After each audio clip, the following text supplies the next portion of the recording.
اللہ کے قرآن کی بات ہو رہی ہے تو اس سے آگے زیادہ اہمیت والی کوئی اور بات نہیں ہوتی.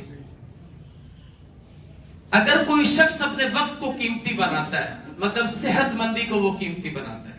کیسے؟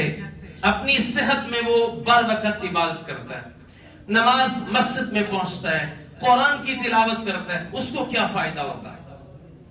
اس حدیث نے آج جب میں یہ مطالعہ کر رہا تھا تو مجھے بڑا حوصلہ دیا. حضرت انس رضی اللہ عنہ فرماتے ہیں کہ ایک شخص، اللہ کے نبی علیہ السلام نے فرمایا، ایک شخص جسمانی بیماری میں مبتلا ہو گیا تو اللہ تعالیٰ اس کے اپنے فرشتوں کو حکم دیتے ہیں کہ میرے اس بندے کے تندرستی میں کیے جانے اعمال کی روٹین بیماری میں لکھ دو. کیونکہ یہ جب تندرست تھا نا اس وقت یہ اعمال کرتا تھا، آج جسمانی بیماری کی وجہ سے نہیں کر رہا، تو تم جیسے تندرستی میں کر رہا تھا ویسے اس کی بیماری میں کر تو نہیں رہا، لیکن لکھ دو اس کے نام. اب دیکھیں نا، ایک بندہ بیمار ہے، میں نے کہا حوصلہ افزا بات ہوئی، پچھلے ہفتے سے میں بیمار تھا اور میں شاید مجھے یاد ہے کہ میں ہفتے والا دن ہی مسجد گیا اور آج میں نے فجر مسجد پڑھی ہے، باقی ساری نمازیں گھر میں پڑھ رہا تھا. تو جب یہ مطالعہ کر رہا تھا تو بڑا حوصلہ ہوا کہ اللہ تیرا مومن کے ساتھ اس قدر پیار ہے. سردگی تو تھی کہ وہ جماعت کے ساتھ نماز اور باقی کلاسز قرآن پڑھانا یہ وہ سب ختم تھا. تو یہ تو اللہ کی مہربانی تھی کہ آج جمعہ کے لیے اللہ نے مجھے صحت مند کر دیا، الحمدللہ علی ذالک.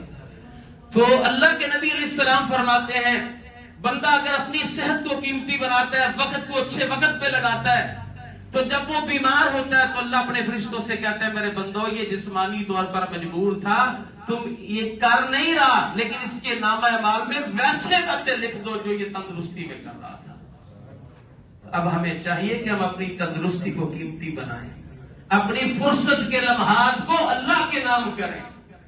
اور پھر اللہ تعالیٰ نے اپنے فرشتوں سے کہا کہ اللہ تعالیٰ اسے شفا دے گا. نبی علیہ السلام فرماتے ہیں اگر اب اسے شفا ملے گی تو اس کا دوسرا فائدہ یہ ہوگا کہ اللہ تعالیٰ اس کی بیماری کی وجہ سے اس کے گناہوں کو پاک اور صاف کر دے گا. اور اگر اس بیماری میں یہ اللہ کے پاس چلا جاتا ہے، بیماری کے درمیان اللہ کے پاس جانا یہ تصور عام ہوتا ہے. بندہ ذرا بخار تیز ہو جائے، تھوڑا حواس لاپتہ ہو جائے، طبیعت میں کافی ناسازی ہو تو خیال آ جاتا ہے کہ یار پتہ نہیں اب وقت اجل ہی نہیں ہے.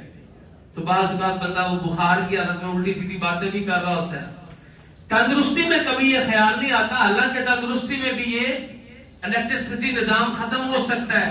ایک لائٹ کا بٹن بند کرنے کی طرح انسان اٹھ سکتا ہے، پانی کے بلبلے کی طرح کبھی بھی ختم ہو سکتا ہے. بے شمار ایسے واقعات ان دنوں میں آپ نے ہارٹ اٹیک کے جی ہنستا کھیلتا بندہ دھلا ہے، اپنی بارات میں نکاح کے بعد بیٹھا ہے، لیکن بس بیٹھے بیٹھے ہی چلا گیا.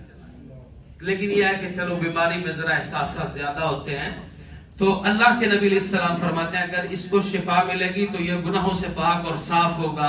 نبی علیہ السلام نے فرمایا مومن کو کانٹا بھی چبھتا ہے، یہ صبر کرتا ہے تو اللہ اس کو اس کا اجر دیتے ہیں.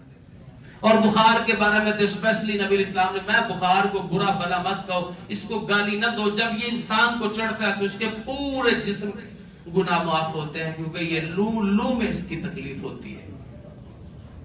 تو اللہ کے رسول فرماتے ہیں کہ اگر وہ شخص اس بیماری میں دنیا سے چلا گیا تو ایک تو اللہ نے اس کی غیر حاضری نہیں لگائی، دوسرا اللہ نے اس کو معاف کر دیا، اور تیسرا فوت ہوا تو اللہ اس کو بخش دے گا.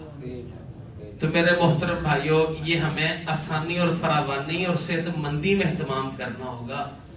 اگر بندہ اس میں نہ کرے تو ایسی ایک شرمندگی غالب ہوتی ہے، بیماری میں، تکلیف میں، تنگی میں ایسی شرمندگی غالب ہوتی ہے، بندہ کر سب کچھ رہا ہوتا ہے لیکن اندر سے شرمندگی جاتی ہی نہیں ہے. جب ہمارے پاس تھا اس وقت تو کبھی سوچا نہیں ہے، جب صحت مندی تھی اس وقت تو کبھی خیال نہیں آیا. اب اللہ شرم کے مارے تیرے سامنے کھڑے تو ہیں، بس کدھر جائیں، پھر جائیں تو جائیں. اللہ پھر بھی کبھی انکار نہیں کرتے. اللہ کہتے ہیں آجا میرے بندے، کسی بھی طرح آجا.